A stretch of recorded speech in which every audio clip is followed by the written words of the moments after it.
La réserve du Masai Mara, au Kenya.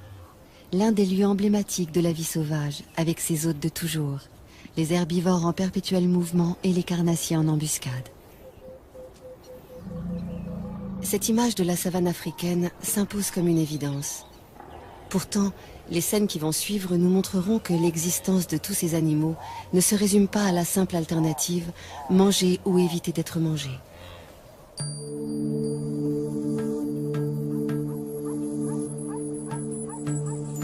Le jour se lève sur le Masai Mara, une savane arbustive qui s'étend sur 1500 km², près de la frontière de la Tanzanie. La réserve doit sa renommée à l'impressionnante migration des gnous, qui fuient chaque année la sécheresse des plaines tanzaniennes. Au devant de la scène, une troupe de lions conduite par ce couple. Tout autour, les voisins qu'ils côtoient le plus fréquemment, zèbres, gnous, éléphants, impala, girafes.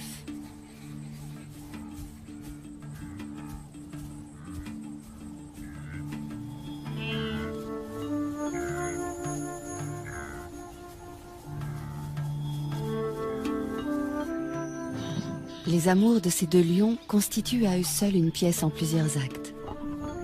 Le mâle a tout pour lui. Une magnifique crinière, un port altier, des yeux de velours dont il dévore sa partenaire. Mais elle se fait prier. C'est son rôle. Et celui du mâle est pour l'instant de la suivre comme son ombre.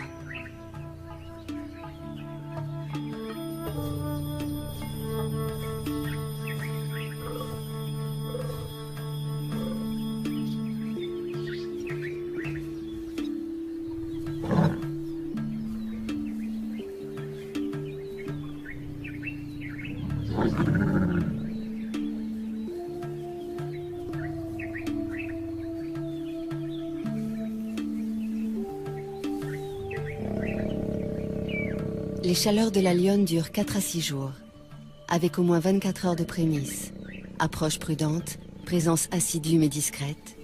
D'ici à ce qu'elle consente, le mâle devra faire preuve d'une patience héroïque.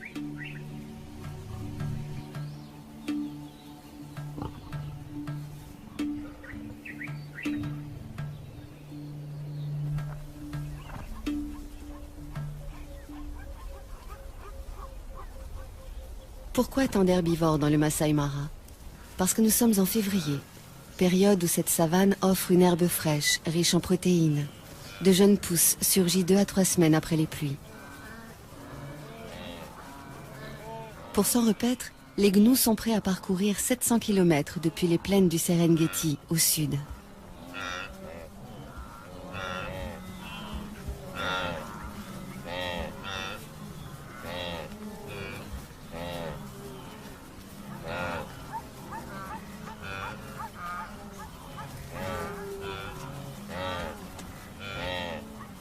Les zèbres font le voyage eux aussi, en bonne compagnie avec les gnous.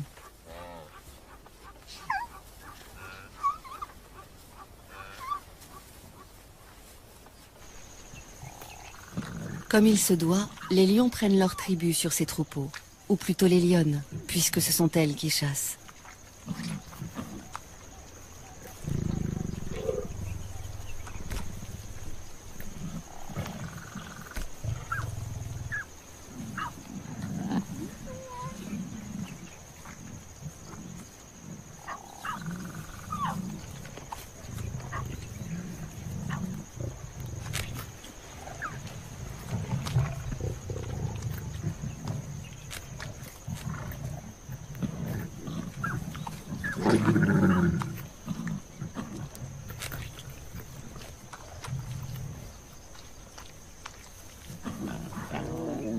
Entre les lionnes, il n'y a pas de préséance.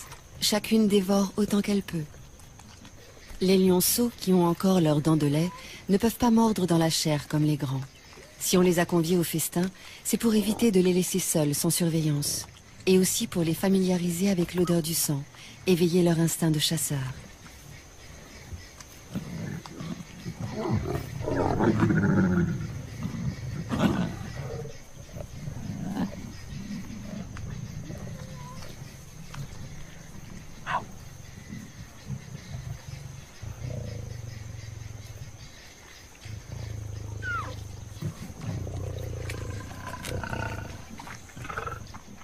Celle-ci est la plus experte de la troupe. C'est elle qui dirige les opérations lors des chasses collectives. Une fois rassasiée, elle surveille les alentours. Une aussi belle prise pourrait attirer une troupe rivale. Et alors, gare aux petits.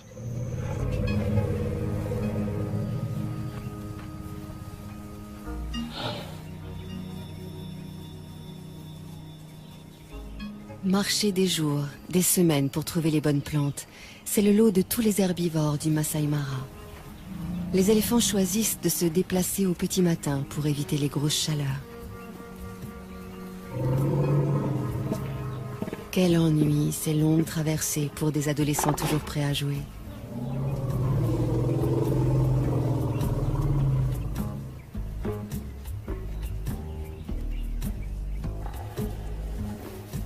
C'est la matriarche, une éléphante âgée et expérimentée qui prend systématiquement la tête du cortège. Elle connaît par cœur tous les chemins à emprunter pour parvenir aux sites les plus abondants en nourriture. Elle tolère de loin en loin une récréation. Les jeunes en ont besoin pour s'exercer aux grandes bagarres de l'âge adulte. Mais lorsqu'elle estime qu'il est temps de repartir, personne ne s'attarde. Enfin, presque personne. Cet éléphanteau n'arrivait pas à sortir de sa sieste et il a fallu le secouer un peu.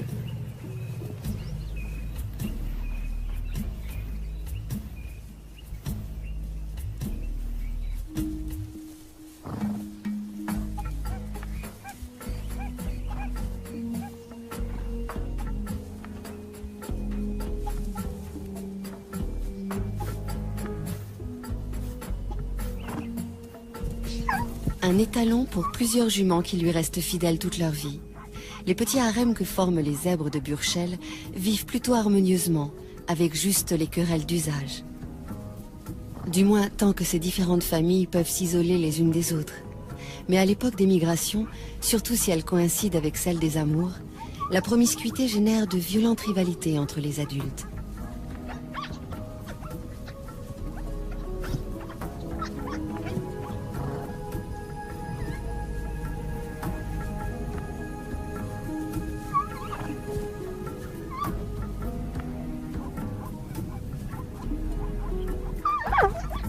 Les poulains s'entraînent le plus tôt possible à ces joutes équestres, pour pouvoir défier un jour le chef d'un harem et échapper, le cas échéant, aux griffes ennemies.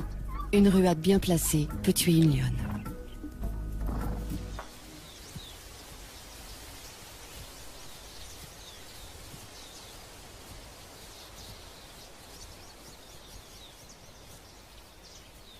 Quand on a la tête perchée à plus de 5 mètres du sol, on repère facilement les dangereux carnivores.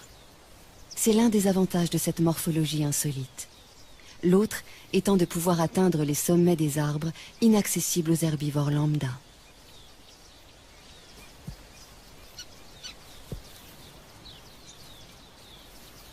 Ces deux girafes de l'espèce Maasai sont des mâles, des rivaux essayant par de curieux balancements de s'intimider l'un l'autre. Aucun des deux ne voulant abandonner, il va falloir en venir au coup.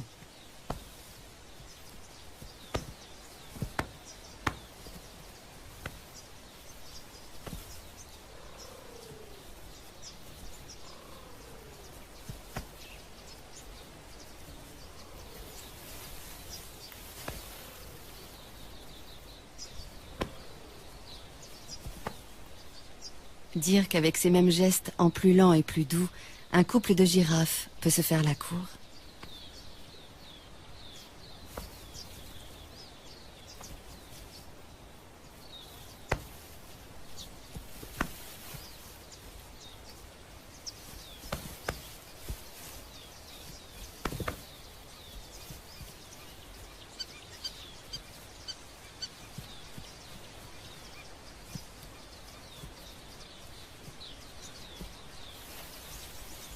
Les girafes Maasai vivent en petites troupes sous la coupe d'un seul mâle. Le but de ces duels, aussi violents soient-ils, n'est pas de blesser l'adversaire, mais d'établir qui est le plus fort, qui pourra prétendre à la place de chef le jour venu.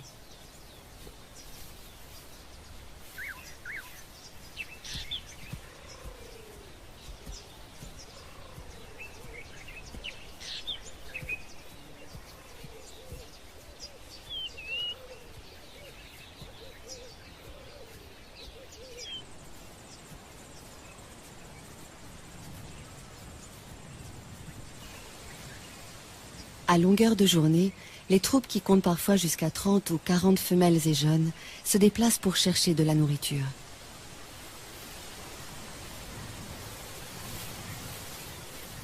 Leur plante préférée, l'acacia, qui à lui seul leur apporte toutes les vitamines voulues.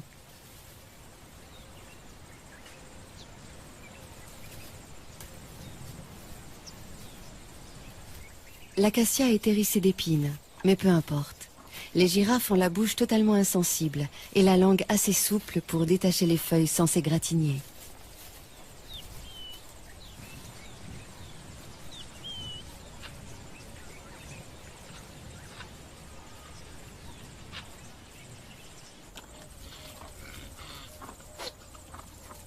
Ces cornes joliment annelées font la fierté des mâles impala.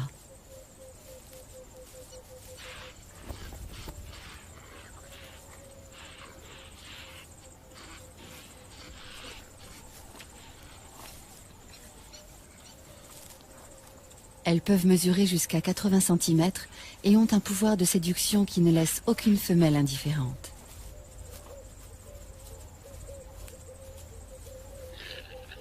Pourquoi? Parce que la taille de cet attribut révèle la valeur de celui qui le porte et que ces dames veulent avoir affaire au meilleur géniteur.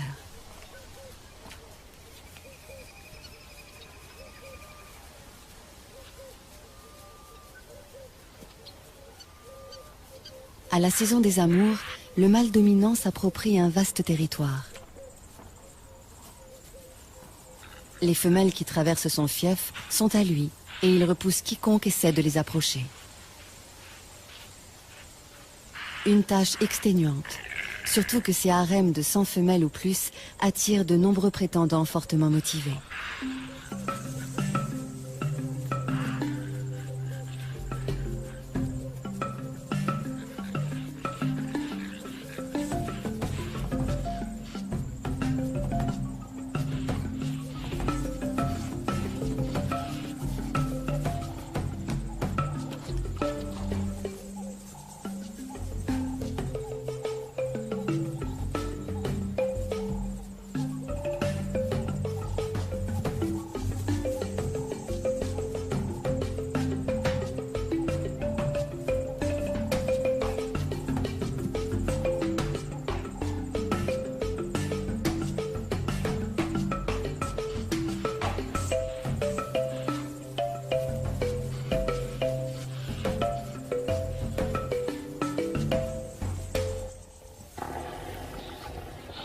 Le soleil est de plus en plus chaud. La matriarche a su conduire sa troupe près d'une zone ombragée où poussent les meilleures graminées de la saison. Ce moment de convivialité incite à échanger. Les éléphants ont une façon très touchante de se saluer ou de se déclarer leur affection mutuelle.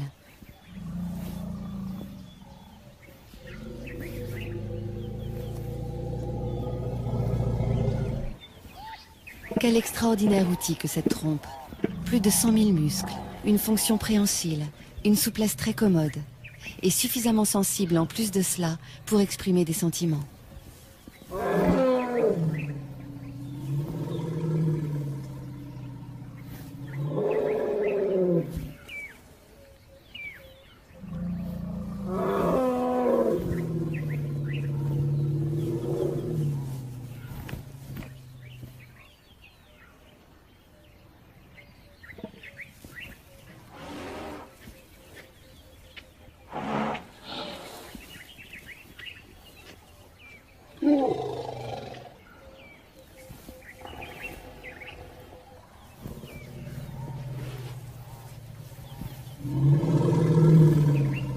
Lors de ces pauses, les éléphanteaux restent constamment sous bonne garde. Ceux qui ne sont pas encore en âge de brouter en profitent pour s'offrir une petite tétée. Ils y ont droit jusqu'à 3 ou 4 ans. L'autonomie commence bien plus tôt pour les petits impalas. Ils ne sont allaités que pendant 5 mois, après quoi ils doivent brouter comme les adultes et surtout être capables de suivre le mouvement du troupeau. Par contre, pour avoir un territoire à eux, les jeunes patienteront jusqu'à l'âge de 4 ans. Ce temps d'attente se passe au sein de la harde.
Une fille de la matriarche vient de mettre au monde son petit. Il est déjà debout, mais bien chancelant encore. Et pendant un assez long moment, la mère et l'éléphante restés pour l'assister vont l'encourager à tenir sur ses pattes pour aller téter.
C'est presque gagné.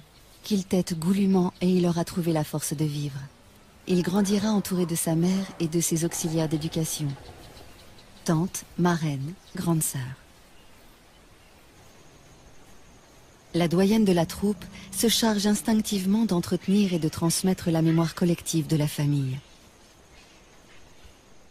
Elle sait où trouver les meilleures étendues d'herbe, aussi bien que les points d'eau. Et à la mi-journée, rien à faire. Il faut boire.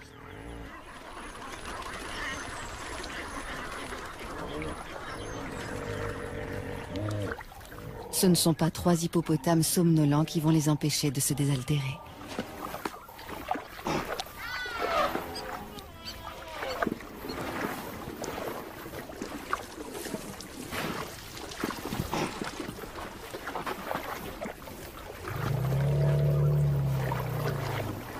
« 60 litres d'eau par jour, c'est le minimum pour assouvir sa soif. Et dans l'eau de marigot comme celui-ci, il y a également des sels minéraux que les éléphants ne trouvent nulle part ailleurs.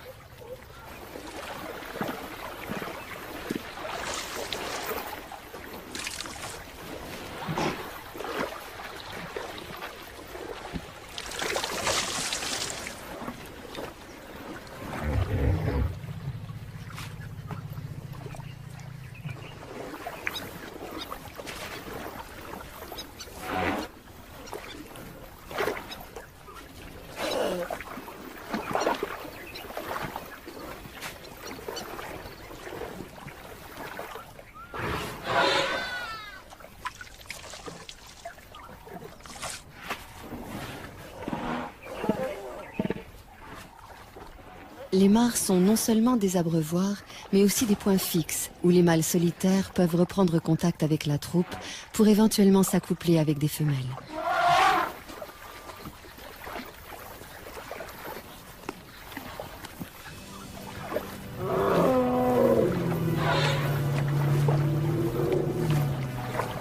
Cette mare ne leur a servi qu'à se désaltérer. Avec toutes ces lentilles, elle ne se prête pas tellement au bain.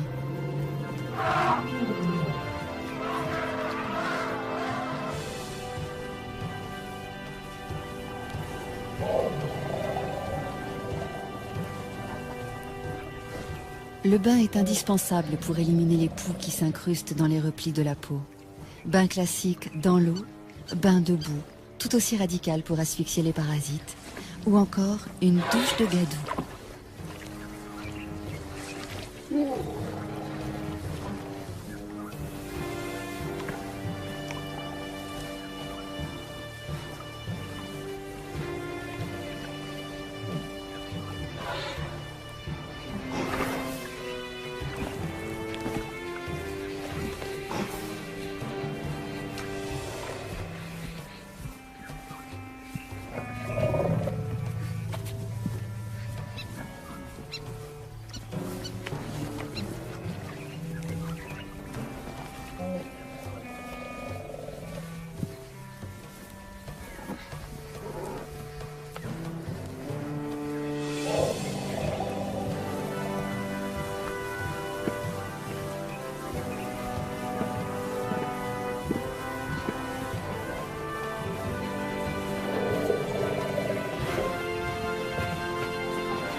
s'asperger de poussière. Autre technique pour se débarrasser des bestioles qui vous harcèlent.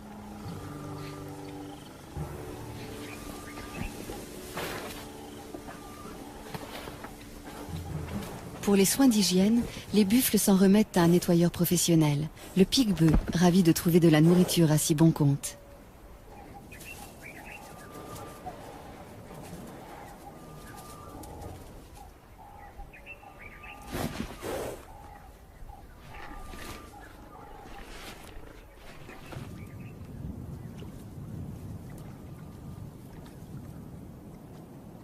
Une sentinelle dans un drôle d'uniforme. Le jabiru du Sénégal, cousin des cigognes.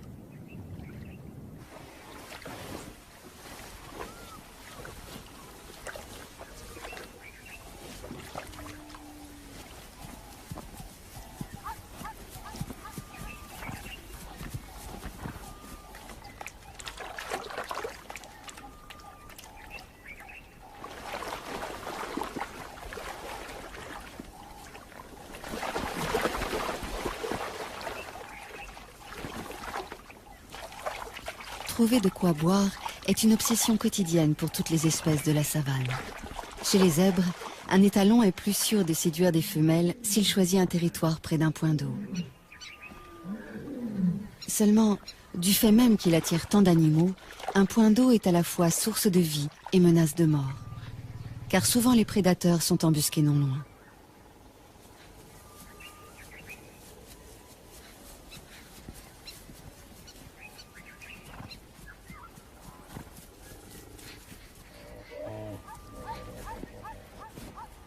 Se rassembler, faire bloc, c'est la meilleure des défenses. Surtout ne jamais s'isoler du troupeau, les chasseurs n'attendent que cela.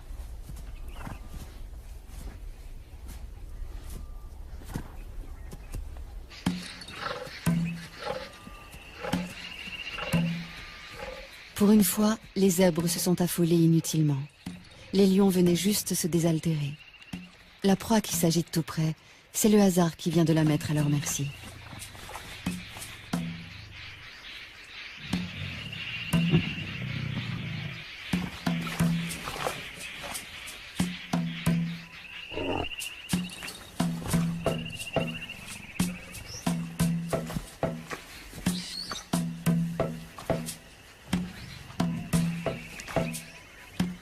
Le jeune mâle aussi a du mal à se dépêtrer de la vase.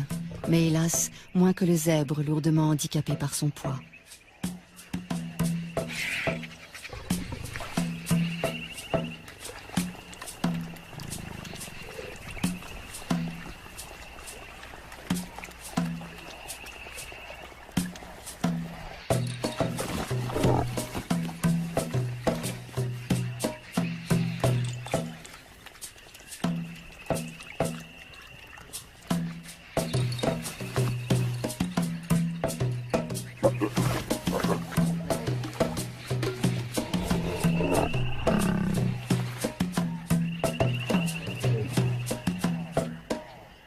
Il aurait besoin d'aide pour la mise à mort, mais les autres semblent hésiter à s'engager dans le bourbier.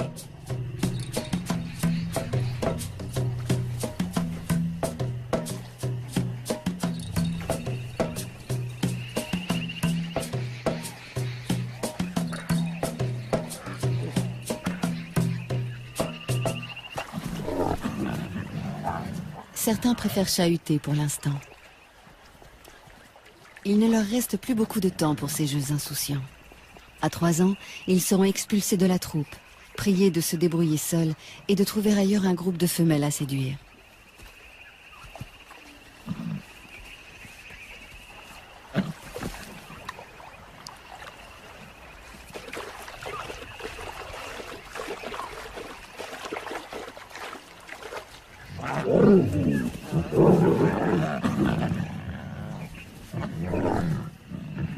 Lorsqu'ils simulent des combats et se chamaillent, ces adolescents préparent leur vie future de mâles dominants et de chasseurs. Ces entraînements développent la force physique et la réactivité.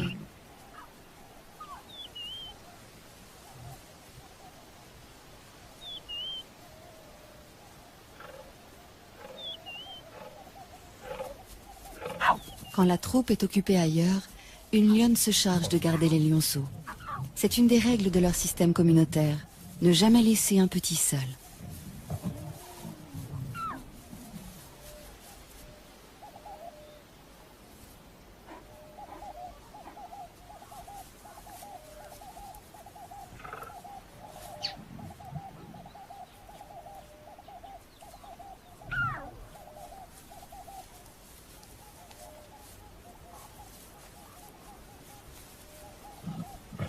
Qu'ils soient les siens ou ceux d'une autre, la lionne les allaite sans aucune discrimination. Chaque femelle de la tribu est à la fois mère, nourrice et marraine. Pourquoi faut-il éviter à tout prix de laisser les lionceaux livrés à eux-mêmes? Par crainte des hyènes, qui peuvent rôder dans la savane, mais aussi à cause des lions eux-mêmes.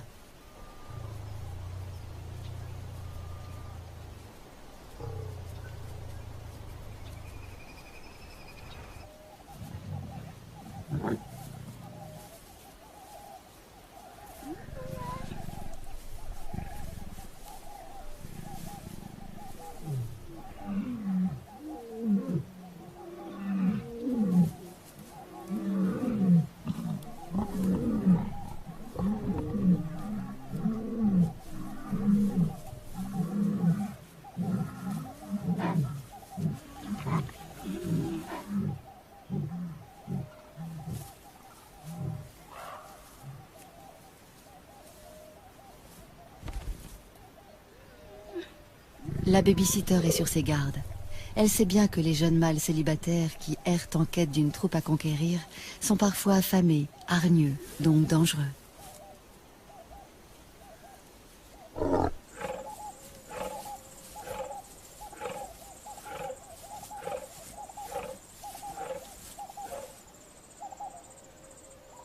Même lorsqu'il a déjà une ou plusieurs partenaires attitrés, les choses ne sont pas faciles pour un mâle. Le nôtre en est toujours aux manœuvres d'approche. Toutefois, il a bien avancé et peut espérer arriver à ses fins d'un moment à l'autre.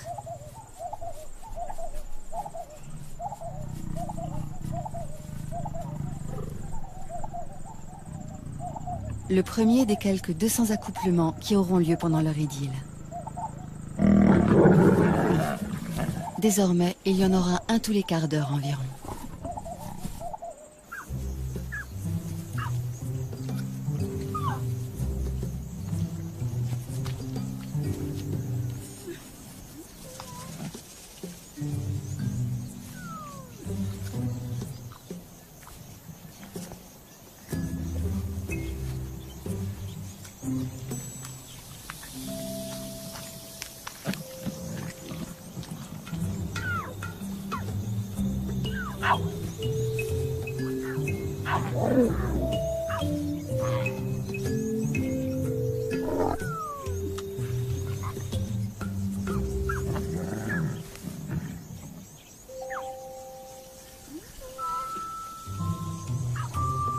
Autour d'une proie, les lionnes n'ont pas la même patience que pendant les longues siestes, les heures où il fait trop chaud pour remuer la moindre oreille.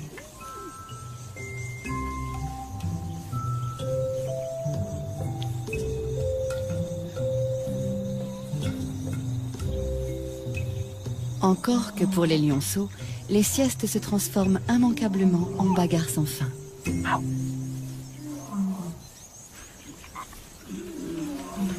À cet âge déjà, jouer n'est pas seulement s'amuser. Avec les galipettes, les culbutes, les courses-poursuites, les lionceaux apprennent à ajuster leur comportement, à contrôler leurs gestes. C'est ainsi qu'ils établissent leur rapport hiérarchique et leur code.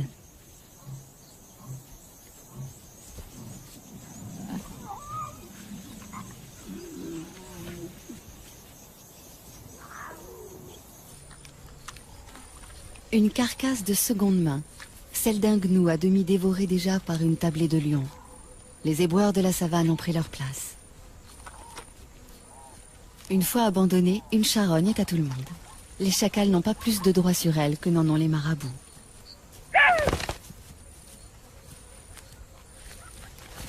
Harcelés par les marabouts, les chacals ont préféré s'en aller, mais non sans emporter un magnifique trophée, la queue du gnou.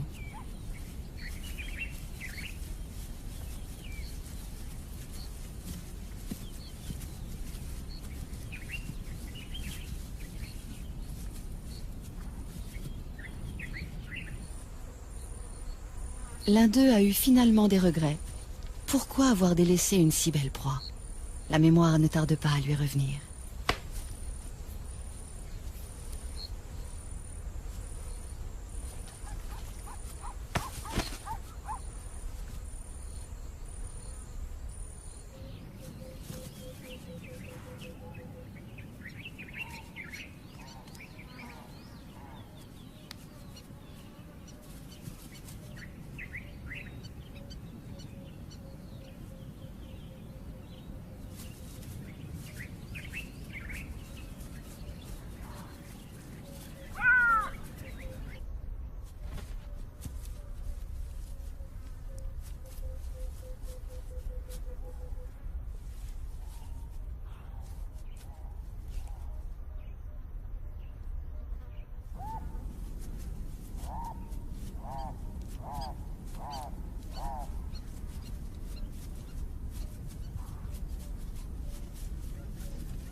C'est bien beau de jouer, mais ça ne remplit pas l'estomac. Et si l'on ne trouve pas de charogne, que reste-t-il? La chasse.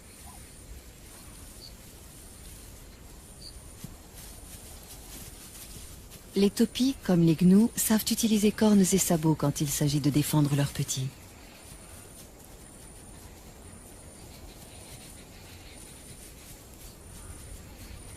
S'attaquer seul à 2 fois plus grand que soi, est-ce bien sérieux?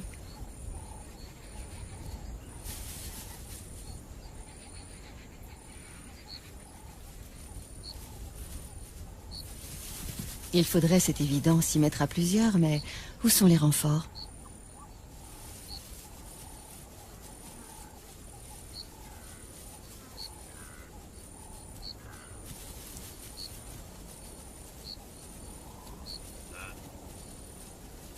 Les voici, mais trop tard. Tous les troupeaux sont en alerte.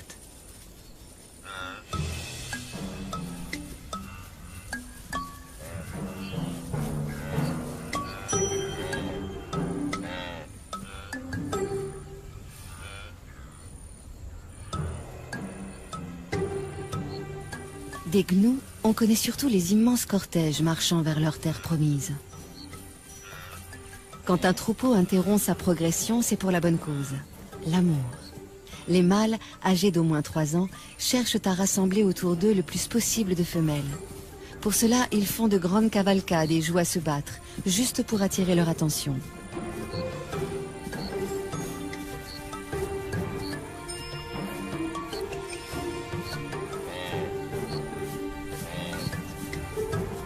La frénésie et la nervosité des gnous les poussent parfois à des comportements étranges, comme dans la scène qui va suivre.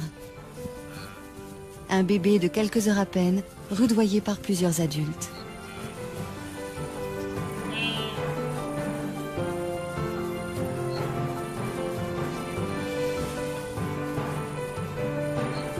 Veulent-ils l'entraîner à courir, pour lui apprendre qu'il faut toujours être prêt à fuir ou à suivre le troupeau sans trébucher? Ce n'est là qu'une hypothèse.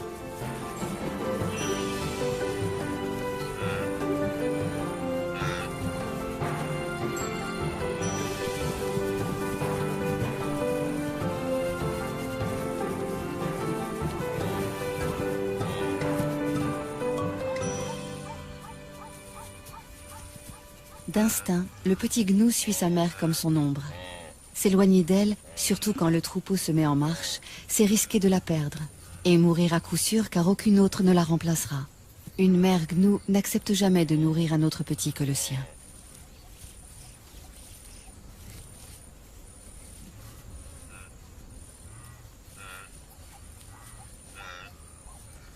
Parce qu'il doit se lancer sans délai dans cette vie itinérante, le bébé gnou est le plus précoce de tous les herbivores.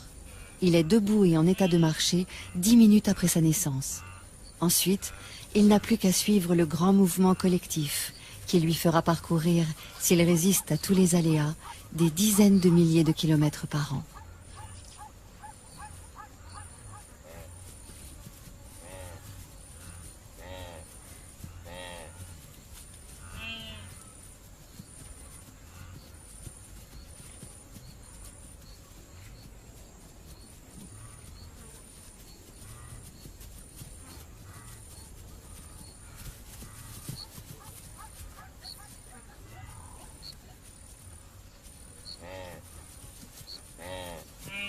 Tous ceux qui parcourent ces plaines herbeuses, que ce soit les gnous en troupeaux denses ou les taupiers et les zèbres beaucoup moins nombreux, tous, excepté les éléphants, ont à craindre évidemment les grands carnivores. Notre tribu vient régulièrement puiser dans ce réservoir de proies, visant toujours les plus vulnérables, les bébés, les vieux, les infirmes.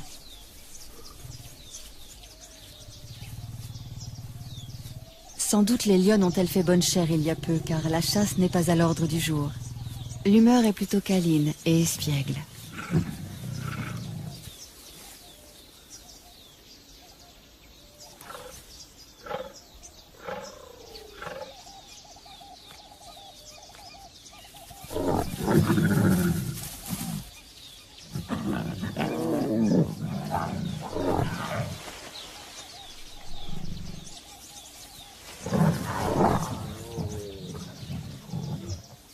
Les jeunes viennent de trouver un jeu très amusant qui nous rappelle quelque chose.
Troisième acte dans le parcours amoureux de nos deux héros.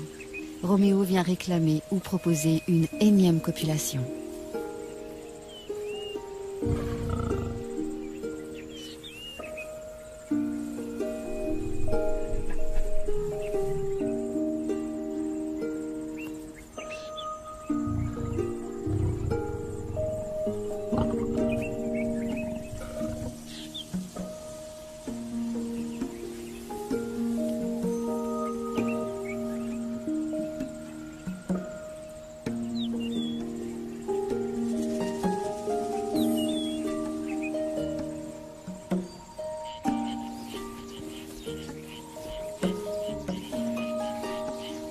Le jour décline, il fait moins chaud, le moment que beaucoup attendaient pour aller boire.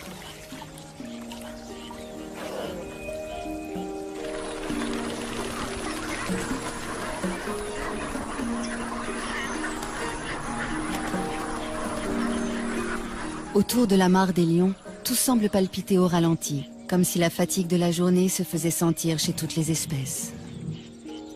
De ce côté, c'est même le repos complet. Certains, on les comprend, ont cédé à l'épuisement.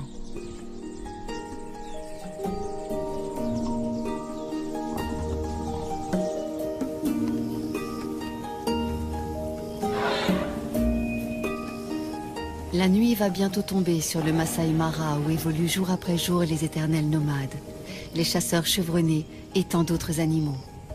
Au rythme des saisons, la lutte de chacun pour sa survie maintient ce juste équilibre dont la nature africaine a le secret.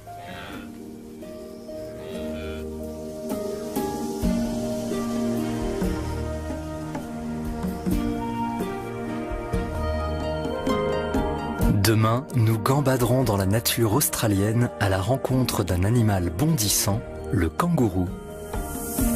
Mais pour l'heure, cinéma. Un face-à-face entre Jean-Paul Belmondo et Charles Vanel dans L'aîné des fers chauds de Jean-Pierre Melville.